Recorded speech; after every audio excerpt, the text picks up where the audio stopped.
context a little bit like Doug did yesterday.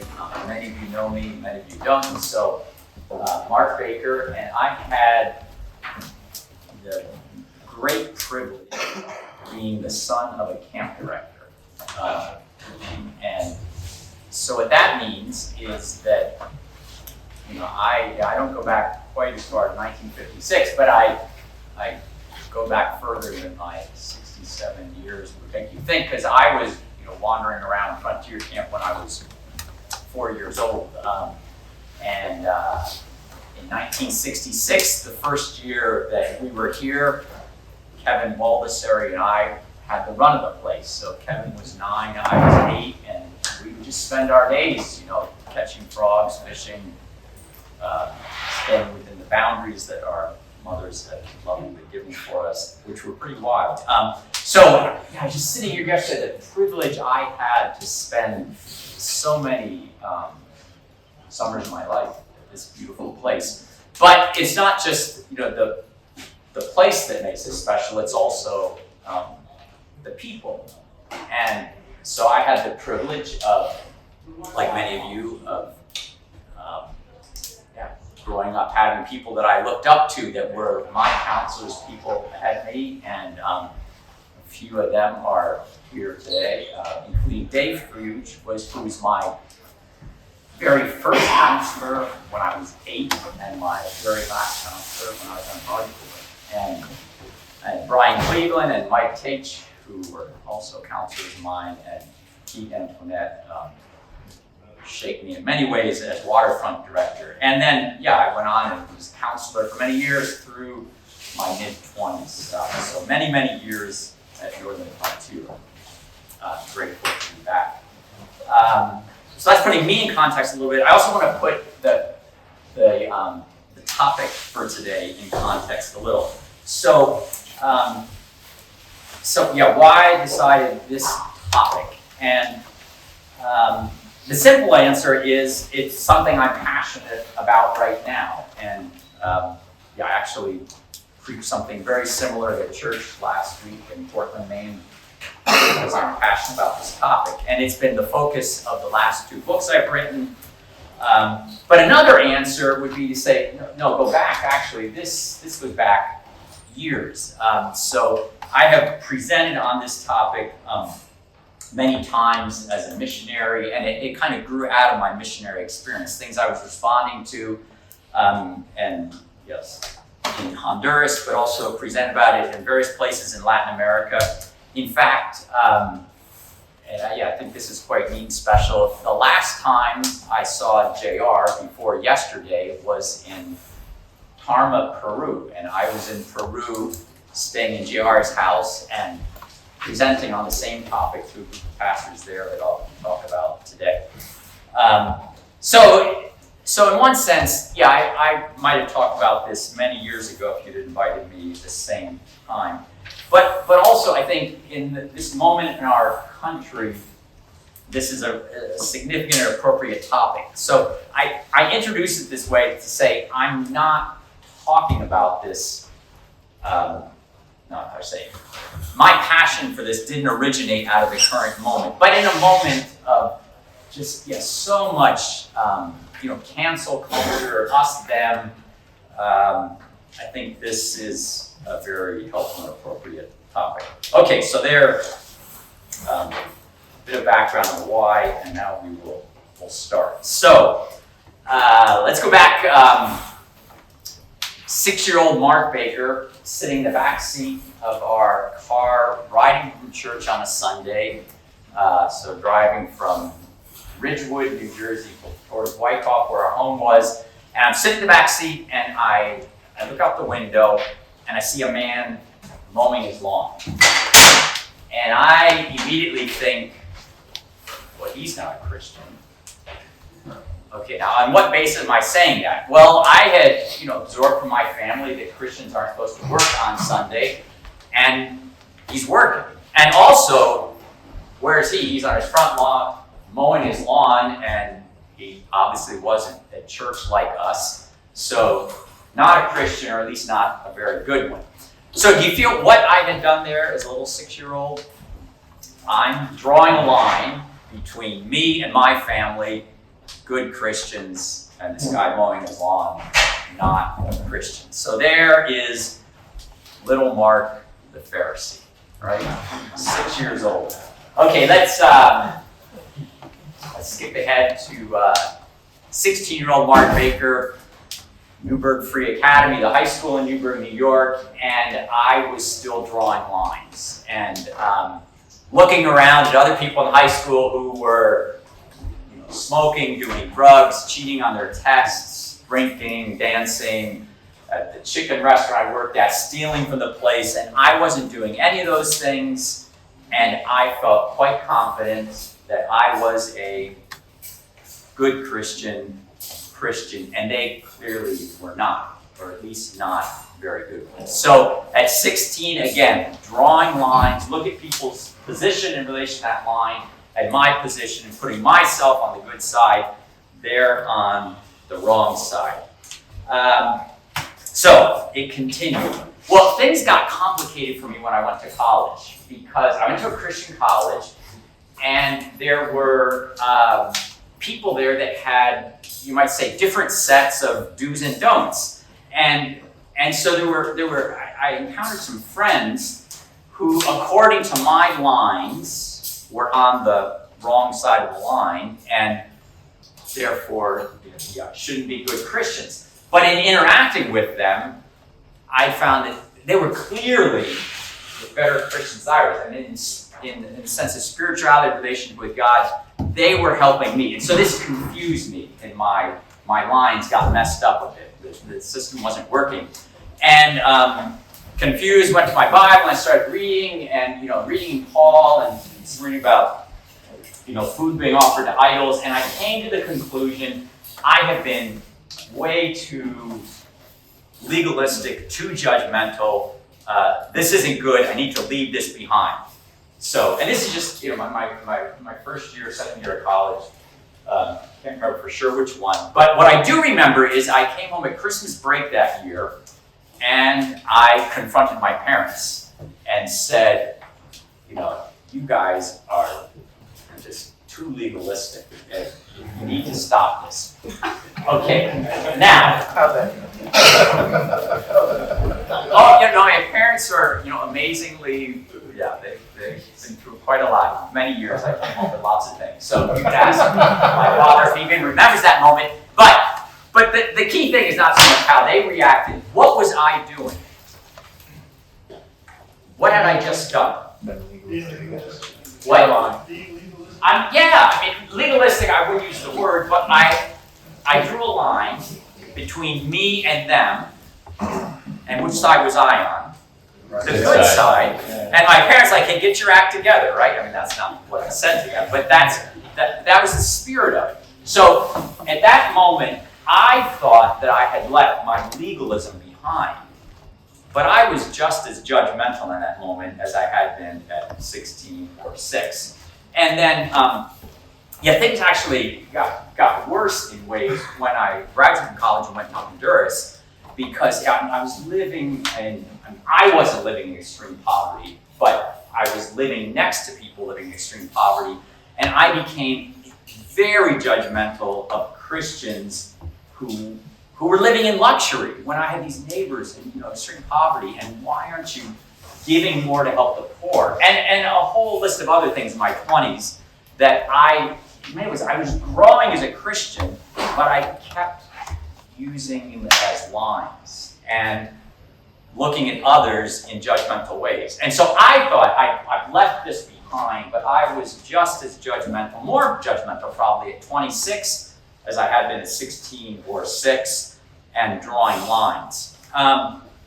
So a question, let me say this first, but the thing with this line drawing is that once you draw the line, you have to stay on the good side of the line you've drawn. And I've come to these points. I remember, being in Honduras, and this is back in the day we listened to tape cassettes, and the church would send me a sermon, or a friend would send me, some tape by, like Tony Campolo or something, and I'd be listening to this, and I'd come up with a new, this is what Christians are called to. And I feel like I'm trying to, carry all these things. I'm falling short of my own lines and feeling that. But also, at times, I was on the wrong side of someone else's line. And then I feel the shame that I wouldn't want them to find out. So it's line drawing. It feels good when you're on the right side. You can feel superior to others, but not so good when you're on the wrong side. So just to take a moment. Have you felt that shame of being on the wrong side of someone else's line, or the frustration, the shame of falling short of your own lines? And while you're at a moment, I have a handout with some diagrams here that I'll ask you to pass around.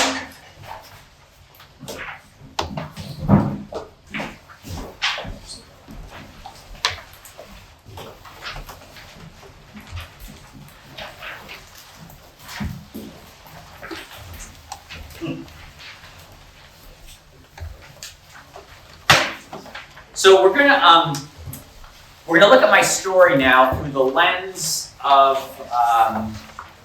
a lens provided by Paul Hebert. So Paul Hebert was a missionary in India, and then later did a PhD in cultural anthropology, and he borrowed some things from math that he applied to group dynamics. So we'll go through these different groups. And does everyone have one? Chris. Thank you. Everyone got one?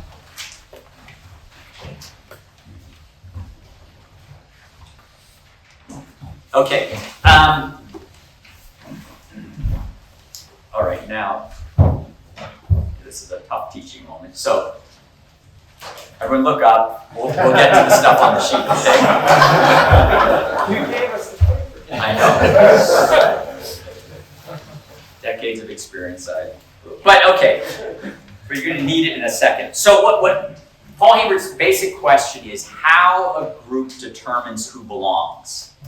And the first one, which you've probably seen and you can look at now, is bounded group. And so a bounded group is it defines who belongs by coming up with a list of essential characteristics that determines who's compliant, who's not, who belongs to that group. And anyone who meets that standard is considered part of the group. And as you can see in the diagram, there's a clear line there that distinguishes the group, those who belong from those who do not. And so you can see in the diagram, the people within the circle, they're part of the group. The people outside are not part. And so to be clear on this, there are lots of bounded groups in society, and it's not a bad, evil thing to have a bounded group. Many of them are necessary. So just like one example would say, a sports team, a high school soccer team is a bounded group. Like, people go out for the team, some people don't make it, they're outside the line. And then people on the team, if you stop going to practice, you don't meet the requirements, you're outside the line. It's a bounded group. There's some sense of, us, them, the pride of those who made it and those don't. But it's not necessarily problematic. And there's other simple, like, if you're a Costco member, that's part of a bounded group. Like, you're either a member or you're not, you have your card, you're in or you're out. So, but in churches, in my experience, bounded churches almost always become, I think, problematic in ways that I think are negative. So, in sense of creating us, them, judgmentalism, what you saw in my stories. I think that's what happens with bounded churches. So, in bounded churches, the line can consist of a variety of things. It can be correct beliefs, correct behaviors. It could be political positions. It can be, are you doing rites or rituals in the correct way? So I think it's very important that we think of boundedness in a variety of ways. But then the line there supplies of what it did for me, a way of separating Christians from non-Christians, or Christians from mediocre Christians. I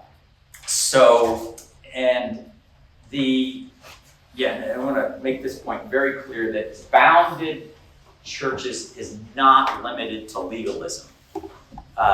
Even to think, when have you heard a Christian say, we're a legalistic church, right?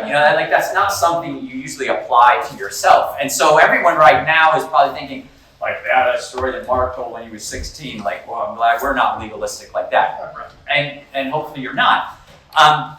But the reality is, many of us have a lot of boundedness in us. And so just one example of this, the church that I participated in that I think was the most bounded of any of the churches I've gone through in my life was a church in Honduras. And we were proudly not legalistic. And so there are, at that time, there were many churches in Honduras that were very legalistic.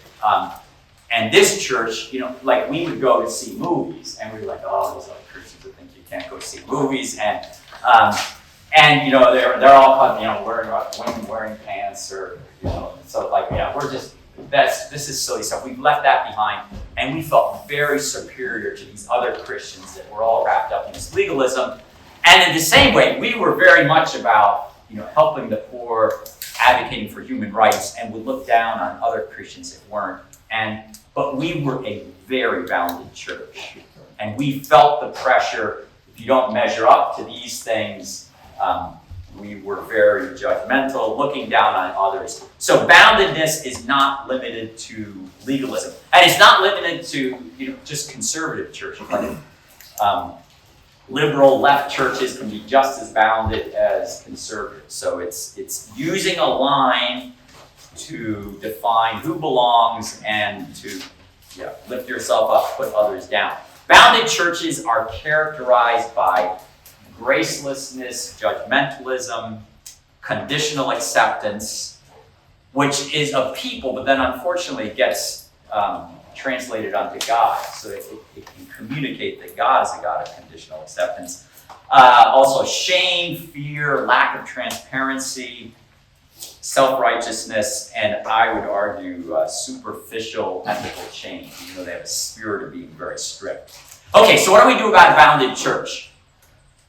So what's the problem in a bounded church? The lines, right? So that's why I told those stories, is to make the point. It's not the content of the line, it's the line that's the problem. So what do we do with the problem of a bounded church? Get rid of the line, right? And then we don't have the judgmentalism. So if you get rid of the line, you have what Heber calls a fuzzy group, which is the next diagram on your sheet.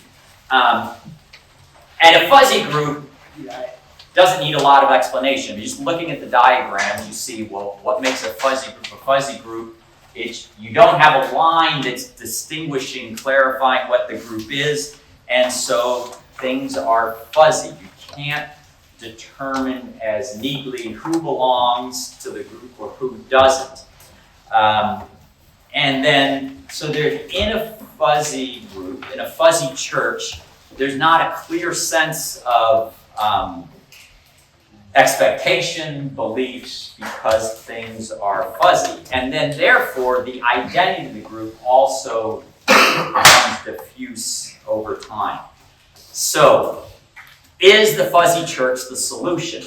So a fuzzy church solves the problem of judgmentalism, but it weakens the sense of identity, and it's very hard to do evangelism in a fuzzy church because, what are you calling people to? There's not a sense of changing, coming over. Then there's and I'd say it actually inhibits fully loving others. So if a problem in in a bounded group is lack of transparency. In a fuzzy church, it's this hesitancy to say anything that might upset someone else because you don't want them to feel bad, and so things are fuzzy. But the reality is there are times in our life when, out of love, we need someone to say to us, Mark, you're off track. Stop. That's not likely to happen in a fuzzy church. And there's times when clarity of beliefs, things about behavior, are important. So fuzzy churches solve the judgmentalism problem, but it creates new problems. All right, so is there another option? Or are we stuck with these two options, bounded or fuzzy? So let's look at Jesus for a moment and sort of think about this. Jesus bounded, fuzzy, or something else? So this is, we're going to look at Luke 18, parable that Jesus told. Luke 18, 9 through 14. And it says in 9 that Jesus told the parable to some who were confident in their own righteousness and looked down on everyone else. Let me repeat that sentence. So Jesus tells this parable to some who were confident of their own righteousness and looked down on everyone else. So who is Jesus telling this parable to? Pharisees. Who else? He is telling this parable to 6-year-old Mark Baker, 16-year-old Mark Baker, 26-year-old. He's telling this Pharisee, the line-drawing Mark Baker, right? And this to those who are confident in their own righteousness, look down on everyone else, Pharisees. So he's telling this parable to line drawers like me. So, parable. 2 men went up to the temple to pray, one a Pharisee, the other a tax collector. The Pharisee stood by himself and prayed, God, I thank you that I am not like other people, robbers, evildoers, adulterers, or even like this tax collector. I fast twice a week and give 1/10 of all I get. Okay, if Jesus was using a bounded approach, looking at position in relation to the line, this man would be in, right? I mean, he is doing these things and not doing these things. He would be in according to a bounded group.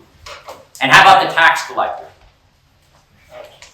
He's out, right? And even, the next line in the parable, but the tax collector stood at a distance. And then he sort of communicates you in a bounded sense.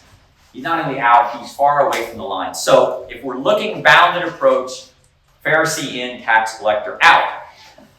So the tax collector staying at a distance would not even look up to heaven, beat his breast and said, God, have mercy on me, a sinner. So bounded group, Pharisee in, tax collector out. But what does Jesus say? I tell you that this man, the tax collector, rather than the other, went home justified before God. So, first observation, Jesus is not fuzzy. He doesn't say, hey, everyone's fine, people do things, each to his own way. Jesus isn't fuzzy. But how can he say that the tax collector is the one who's justified, the one who's in, to use that language? Because Jesus looks at direction rather than position. Jesus looks at trajectory, where these men are headed, where they're headed. He's not looking at a list of requirements and seeing where they are in relation to complying those. He's not asking, are they crossing a line? Rather, it's which direction are they headed?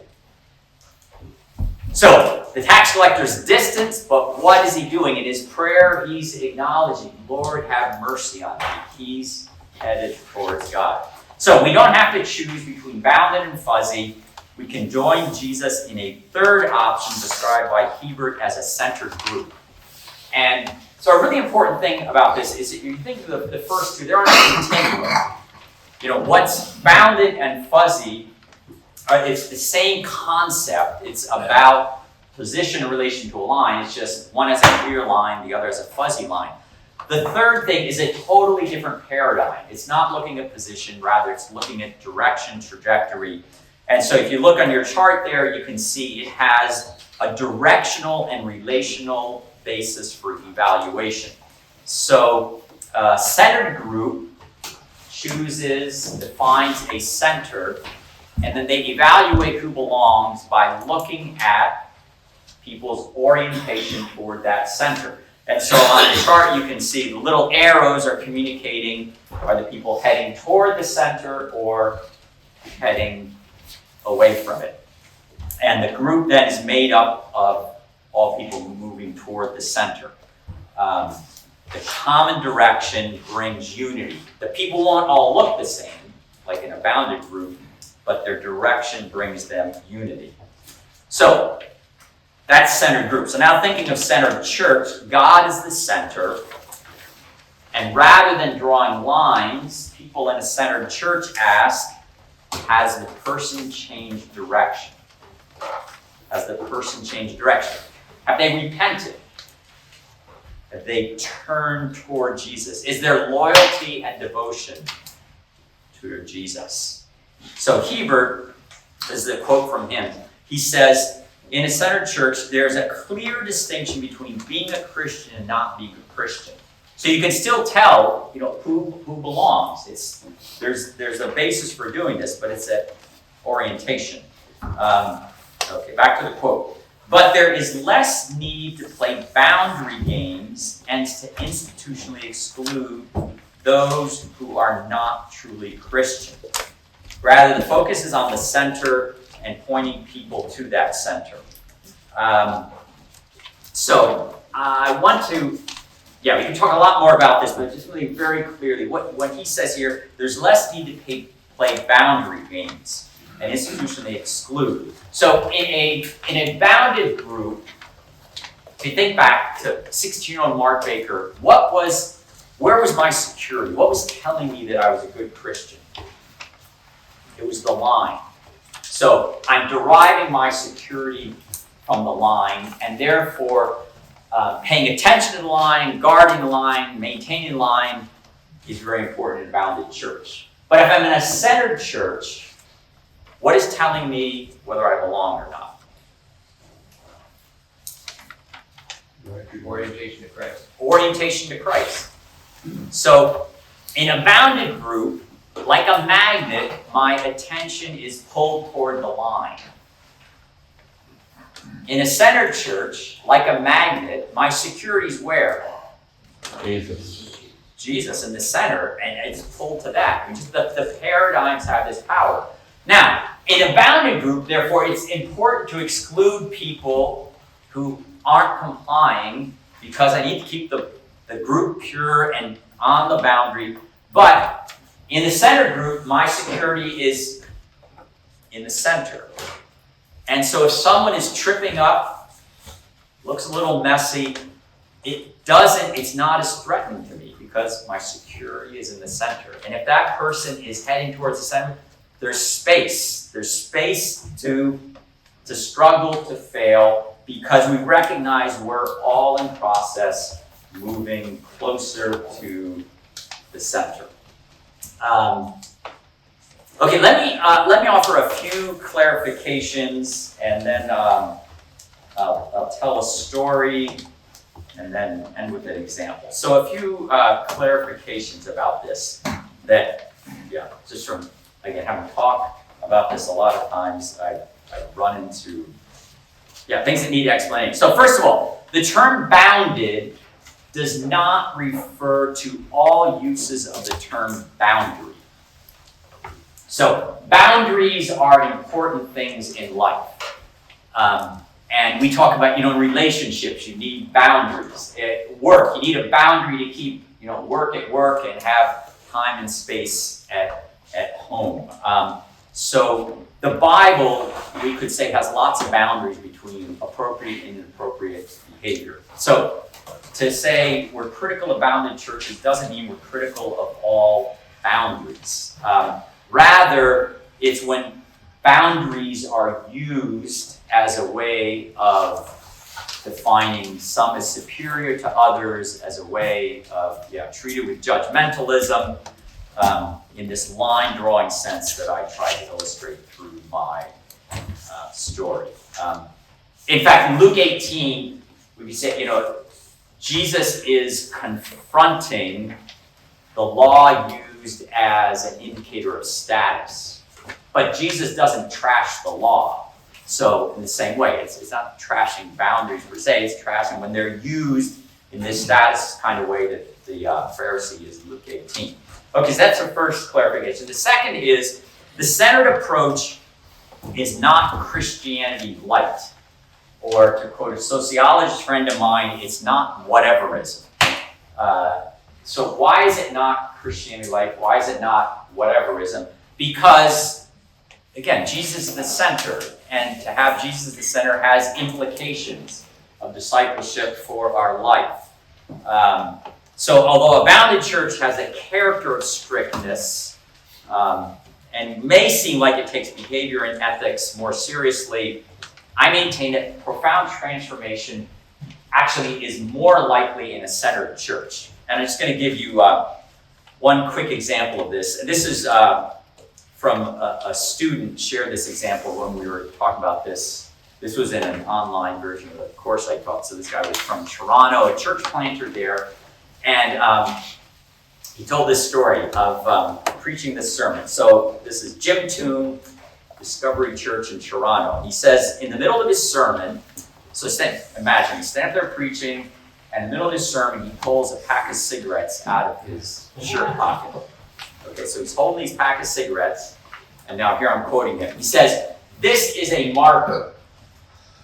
In evangelical churches, in conservative Christian circles, perhaps in our circle, this is a marker, a pack of smokes."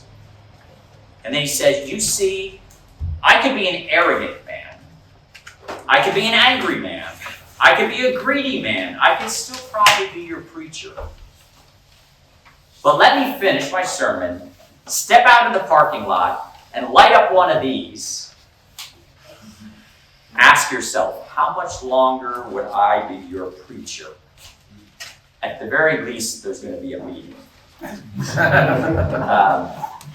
So what you feel there in Jim Toon's, that little excerpt from his sermon, is bounded churches are strict about certain things. But they have to be things that you can measure, right? You smoke or you don't smoke. But greedy, like that's not something you can draw a line over. And so bounded churches tend to focus on things that are measurable, external, and not as much on deeper character formation. Whereas in a centered church, we can work on that because we can recognize I'm a work in process in relation to greed. So, not Christianity like. Okay, third, centered approach is not universal inclusion. So it's much more welcoming than a bounded church. More sense of inclusion, and it can deal with more messiness, but it's not universal inclusion. It's not everybody's in, it's not fuzzy. So I want to give an example here from soccer. So I mentioned before, like a high school soccer team, that'd be an example of a bounded group. So what would be an example of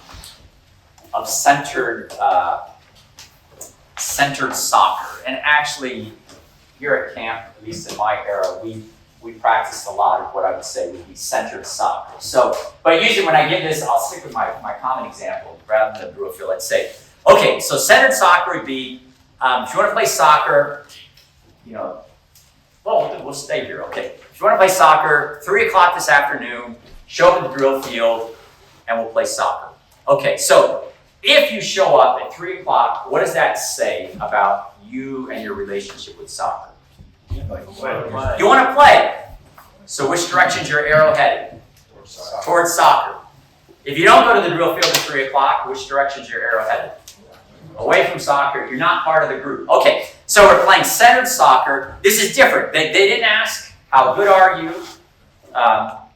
It's just, if you show up, you get to play. All right, so we're playing soccer. and we're a few minutes into the game, and I pick up the ball and start running with it.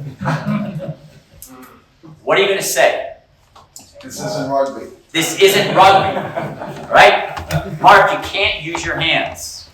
Okay, so we keep playing soccer, and again, I pick up the ball, start running with it. You say, hey, Mark, not rugby, it's not football, you can't use your hands. You point to the goalie, you say, he's the only one that can use your hands, you can't do this. Okay, we keep playing, I pick up the ball again. What are you going to do? What? Make you goalie. That is a good answer. Ruins my example, but yeah, I've done this for 25 years. No one has ever said that. So you're going to say, You're out. you're out, like red card, go home. You have no clue. You have no, So, according to your definition of center, you have no relationship to soccer. right? You have no idea. I have no idea about soccer. Now, so that's a very good observation, but also, if I keep picking up the ball, how does that affect the rest of you? Can't play. Yes. We're not playing soccer, right? Soccer has to have rules. I mean, if we're not following the rules of soccer, we're not playing soccer. So if you like, it's not universal inclusion. This is very welcoming, as it was at camp back in. I wasn't a very good soccer player, but Mike, who was a good soccer player, didn't say, "Oh, sorry, Mark, only a good player can play." I got to play, but we had to play by the rules. It's not universal inclusion. So I just want to, again, just take a moment of reflection and think about your church. What are some things that wouldn't fit that you have to say, if someone's doing that, then we're not being church. That will disrupt us. That will hinder us from being people of God. And that's when there are times that you have to say, we don't do that here. That's not who we are. And it might even be in relation to boundedness. I mean, that's what Jesus is doing in this parable, right? He's saying to the Pharisee, no, we don't use hands, right? That's not the way. So, not universal inclusion. And then last clarification, which is implied in the previous two, centered approach does not reject all use of rules and guidelines. It uses them differently. So they help guide toward the center. They aid in transformation. The key difference from bounded is how people are treated if they fall short. So in bounded, it tends to be shame, exclusion to protect the group. In a centered, there is room to work with people, walk with them, journey with them. Okay, so let me, just one, I guess this is a clarification question before I share an example. So whenever I talk about this, I like to say it's very important to make the comment. So I try to make the categories very clear and distinct. In reality, churches are mixes of these things. So please don't sit here and try to, I think our church is pretty centered. I think we're doing okay. Or, we're really bounded, we're really fuzzy. The question to ask yourself is, how can we become more centered? Because that works for everybody. That applies to everyone. Ask the question, how can we become more centered as a church, as a ministry? All right, so I started with some negative stories of line drawing from my childhood and youth. And I want to share just one positive story of centeredness to give a sense of the possibilities of it in contrast to boundedness. And then, then I'll end with an example, illustration. So, maybe first I'll make I'll make a comment on books. So I've written on this. So when I teach about this in class, students, it often get to the end and they'd say, okay, Mark, this sounds good. But what do you do about it? And then they would put in these things of, what do you do about church membership? What do you do when, a person's on the worship team and they just stop showing up? And so how do you handle this in a centered way? And they would say that, and I would say, I don't know. I ran into this, this Paul Evers thing after I was already a seminary professor. It's after my ministry days at InterVarsity or something. So I'd say, I don't know. And a very frustrating thing for a professor, we love to recommend books. There was no book that I could recommend to people. I just say, I don't know. Tell me when you figure it out. Come back and tell me. I'm working on this myself. So, but after I got frustrated with that there wasn't a book. So about, 5 years ago or so, I decided, well, I'll write the book because there needs to be a book that answers those questions. Okay, now what's my challenge in writing this book? The book doesn't become. Exactly. So Pete is very, he's with us. I don't have the answers, right? I just told you, I don't know. So how am I going to write the book? Give me the answers. I don't have the answers. So what I did was I had a sabbatical and I went out and talked to former students and visited churches that were seeking to become centered. And I asked them, tell me your stories. So this story is one story from that book. And so since I'm talking about books, I'll finish talking about books and we'll get to this story. So I have, I bought 3 of my books here this weekend to sell, and so 2 of them are about Centered Set Church. And the first one, which is called Centered Set Church, is the book that came out of that. And so it's about 1/3 of it is explaining the categories, and then 2/3 of it is how do you live this out? And it's based on stories I learned from other people. And if you're interested in more of there's some biblical basis in that book, but if you're interested in more, in depth, kind of thinking about it biblically, I wrote a book on Galatians through the lens of Centered Set, and it's a commentary, the lay people commentary for use in books, for use in groups, and then also I brought another book I co-authored called Ministering in Honor-Shame Cultures that I just thought might be interested for some of you, or perhaps in ministry with people from some other parts of the world. What was it? Ministering in Honor-Shame Cultures. It's over there, there's on the big table. Okay, now, I'm sorry, but we need to get into this logistics since we're in the wilderness and people don't very passionate anymore. So yeah, in the spirit of the way, Chris was talking about phones. So what I did, I have a Venmo code, but it doesn't work here, but I guess you could go over to the office and figure out how to Venmo the thing. And those of you who use Venmo are probably more ahead of that than me. Or you can make your own change if you have cash. There's a bunch of ones in the envelope. Or I said, write me an IOU and do Venmo when you get home. We'll figure it out. I want you to get a book. So we're bound to pay. You are bound to pay. As I said, there are bounded groups in society, and they're not all bad. So, okay. So the end of that logistics. So now back to the story. So I just said, this is one positive story. There's many more in the books. Okay. So this student named Dan, he's a pastor of a church in Washington State, and he told me this story. So he said there was a man attending his church. Not married, and then this man's girlfriend starts attending the church with him. Positive thing. So, and the man is a relatively new Christian. I can't remember whether the woman was a Christian or not. So they're attending the church, and people think, great, he's brought his girlfriend to church. But then they start living together, and now people are a bit upset. They're living together. They're not married.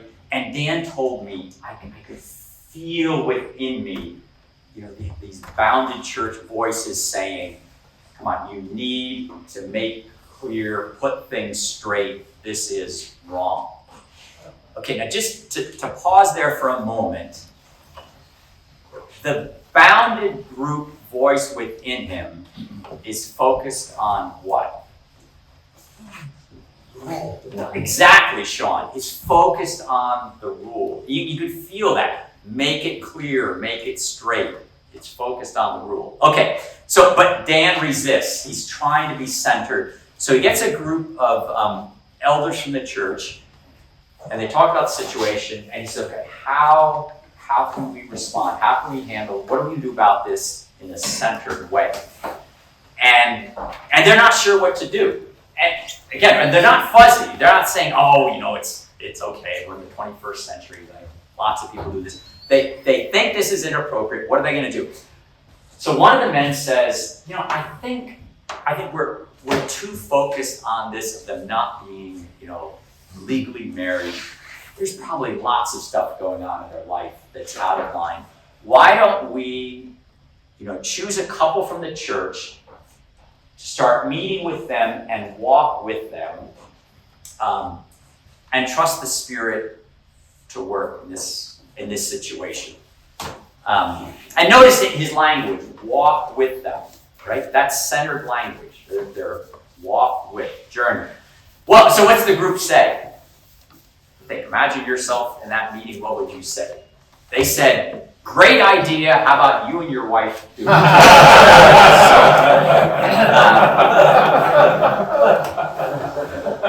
So they did, and yeah, you can predict what happened. It was true. There was lots of other stuff. They did the first week talk about you have to get married. Rather, they walked with them, and it worked on a variety of other things. And eventually the people did get married. They're still in the church. So centeredness, okay, now where was their focus? So the first one focused on the rule. The center approach focused on what? The couple, right. They're focused on the people, their walk, and Spirit moving in them. And if they had done the bounded group, odds are the guy wouldn't be in church, right? He'd be shamed, excluded, and the woman certainly would be, why are we hanging out with these people? So, positive example, as I said, there's many more in the books. Okay, let me give you, let me hand out, this is so another thing that, this has some reflection questions for the reflection time right now, and then, but it's also for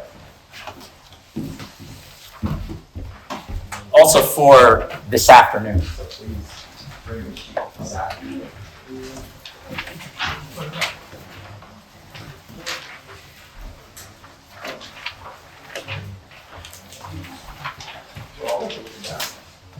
What? We're all gonna be looking down. Yeah.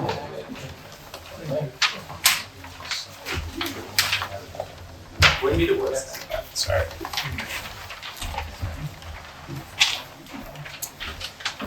Everyone have one?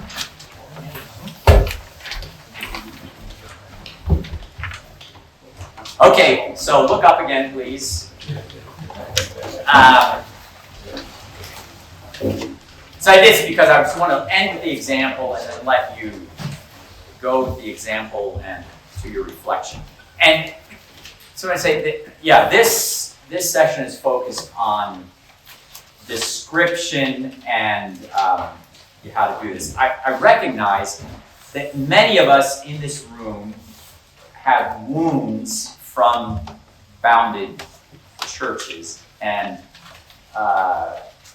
yeah, I don't want to sort of leave you sitting there wounded. So this afternoon section will focus much more on those wounds rather than just the things. But so say that will be for this afternoon. Okay, so here's the example, the metaphor I'm going to leave you with. And I borrowed this from someone else from Australia. And so he says, in Australia, in the drier parts of the country, they have these huge ranches because it's so dry. for the cattle to have enough to eat, they need, you know, huge expanses of land. Okay, so what do they do to keep the cattle on the ranch? These ranches are so big, if they built fences, it would be very expensive, and they would just be, you know, full-time doing fence repair because they're so big. So he said they don't build fences. What they do is they dig wells near the center of their ranches. And then he said the cows, the cattle will wander, but they'll always come back because they get thirsty. So they'll come back to the well, stay on the ranch because they don't want to get away from the well. So, rather than building fences, let us dig a deep well that is fed by the life-giving water of Jesus.